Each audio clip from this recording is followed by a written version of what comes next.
वाली रूप से कंपाउंड की जाने वाली 12% ब्याज की दर से निवेश किया जाता है, तो 2 साल के बाद कंपाउंड इंटरेस्ट कितना होगा? देखो ऑप्शंस, ऑप्शंस काफी ज्यादा नजदीक है, हम काफी ज्यादा आपको ध्यान रखना पड़ेगा, ठीक है ना। इस सवाल में केवल कैलकुलेशन है, कुछ भी नहीं। 24,000 रुपए को कैलकुलेट अर्धवार्षिक रूप से चक्रवृद्धि की जाने वाली 12% ब्याज की दर से निवेश किया जाता है 2 साल में कंपाउंड इंटरेस्ट। देखो समय है 2 साल, अगर 2 साल को आप हाफ ईयरली कंपाउंड करोगे तो 6 महीने की 4 साइकिल बनेंगी। 6 महीने की मेरे प्यारे बच्चों कितनी साइकिल बनेगी? 6 महीने की 4 साइकिल बनेगी।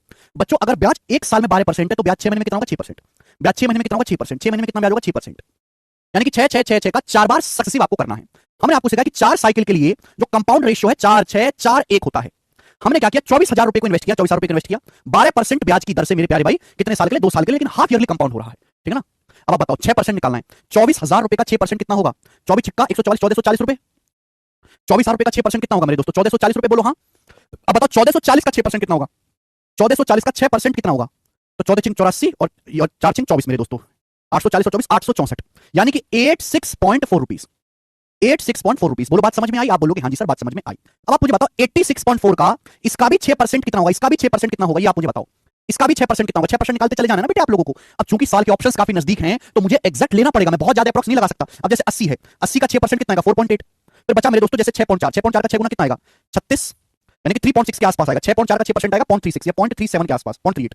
ये जो आएगा मेरे दोस्तों ये आपका आ जाएगा लगभग 5.2 के आसपास। 8 3 11 का 1 हां से लो, 5.2 के आसपास, 5.2 आएगा लगभग। मैंने लगभग निकाला है मेरे प्यारे, 5.2। बात क्लियर है? 86.4 का 480 आएगा।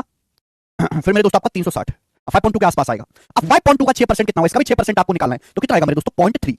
इसका भी 6% आप निकालेंगे तो 0.3 आएगा। मैंने बहुत ज्यादा चेंज यहां पर बहुत ज्यादा अप्रोक्सीमेट नहीं किया है। अब 1440 का 4 गुना कितना आएगा? 1440 का 4 गुना आएगा मेरे दोस्तों 5760 रुपीस, 4 से गुना करके जोड़ देना है। 86.4 का 6 गुना कितना आएगा मेरे दोस्तों? तो आप कहोगे सर ये आ जाएगा आपका 4800, फिर मेरे दोस्तों 360 और फिर मेरा आपका आएगा 24, तो ये 5184 दशमलव लगेगा एक डिजिट के बाद 518.4।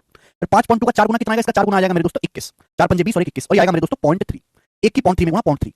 देखो आप कैलकुलेशन के लिए तैयार रहे, पेपर में कैलकुलेटिंग सवाल आते हैं, आपको इसी तरीके से करना पड़ेगा, है ना। 518.4 में अगर 0.3 जोड़ दिया जाए तो 519 हो जाएगा। 519 में अगर मैं 21 जोड़ूंगा, मैं लगभग कर रहा हूं, तो 540 हो जाएगा, 540, ठीक है। और 5760 में अगर 540 जोड़ेंगे तो 57 5 6200 और 67 यानी कि 6300, तो 6300 के नजदीक ये वाला ऑप्शन बनता है 6299। दिस इज द आंसर, पहला ऑप्शन 6299 रुपीस।